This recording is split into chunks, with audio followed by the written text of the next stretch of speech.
ప్రియమైన దేవుని బిడ్డలారా, ఎలా ఉన్నారు? బాగున్నారా? ఈరోజు అంశం ఏమనగా, నీ బాధలు భరించలేకపోతున్నావా?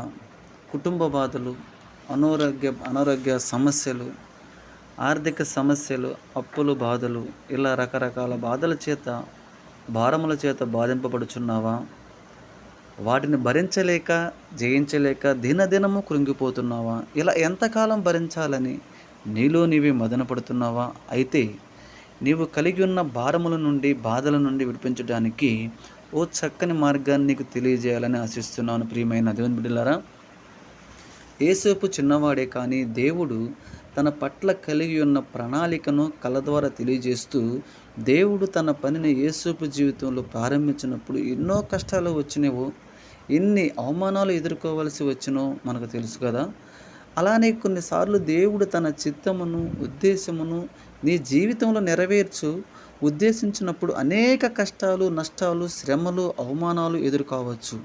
నీ ఇంటి వారే నీకు వ్యతిరేకం కావచ్చు, నీ చుట్టూ ఉన్నవారే నీకు శత్రువులుగా మారవచ్చు.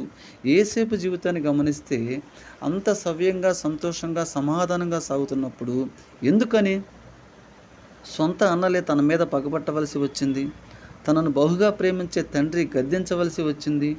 మొదటిగా యాకోబు యేసేపును బహుగా ప్రేమించడం, రెండవది దేవుడు యేసేపును దీవించడానికి మొదట అడుగు వేయటం.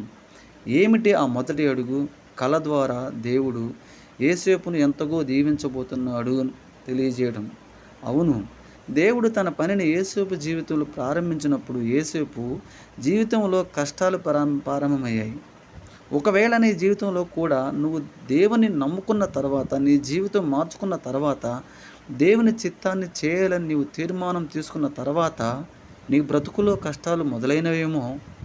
అయితే దిగులు చెందవద్దు సహోదరుడా, సహోదరి.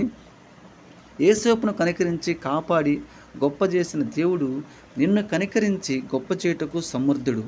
యేసేపు దూషించబడిన ముద్దుల కుమారునిగా ఉన్న తనని బానిసగా తన అన్నలే అన్యాయంగా అమ్మివేసిన యేసేపు బాధపడినట్లుగా, కుంగిపోయినట్లుగా మనకు ఎక్కడ కనిపించదు. ప్రియమైన దేవుని బిడ్డలారా, దేవుడు గొప్ప కార్యం చేయగలవాడు.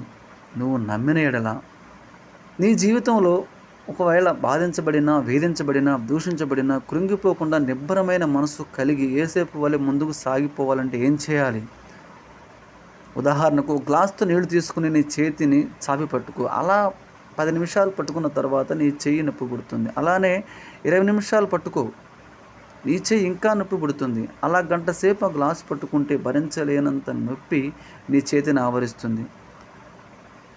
అలా ఆ గ్లాసుని ఎంత ఎక్కువసేపు పట్టుకుంటే అంత ఎక్కువ బాధ నీకు ఆ గ్లాసు కలిగిస్తుంది. నీ చేతిలో ఉన్న గ్లాసు బరువు మారడం లేదు, కానీ నీ చేతి నొప్పి క్షణం అధికం కావడం, అది భరించలేనిదిగా మారడం జరుగుతుంది. అయితే ఆ నొప్పి నుండి బయటపడాలంటే, ఆ బాధ నుండి విడిపించబడాలంటే ఏం చేయాలి? ప్రియమైన దేవుని బిడ్డలారా, అర్థమవుతుందా నేను చెప్పేది మీకు? ఆ గ్లాసును పట్టుకొనకుండా దానిని పక్కన పెట్టాలి. దానిని పట్టుకున్నంతసేపు నీకు నొప్పి, బాధ తప్పదు. అలానే నీ బాధలను పట్టుకున్నంత వరకు నీకు వేదన తప్పదు. కానీ యేసేపు తన సమస్యలను, బాధలను తాను భరించుట కంటే వాటిని దేవునికి అప్పగించడం, ఆయన మీదే తన భారములు మోపడం నేర్చుకున్నాడు. ప్రియమైన దేవుని బిడ్డలారా, కనుకనే ఎన్నడూ కుంగిపోయినట్లుగా, బాధపడినట్లుగా మనము చూడము. ప్రియా దేవుని బిడ్డలారా, నీ భారం, నీ సమస్య, నీ ఆర్థిక, కుటుంబం, ఉద్యోగ, శరీర సమస్యలు నిన్ను కృంగదీస్తున్నాయా? వేదన కలిగిస్తున్నాయా? దానికి కారణం నువ్వు ఆ భారాన్ని మోస్తున్నావు కాబట్టి.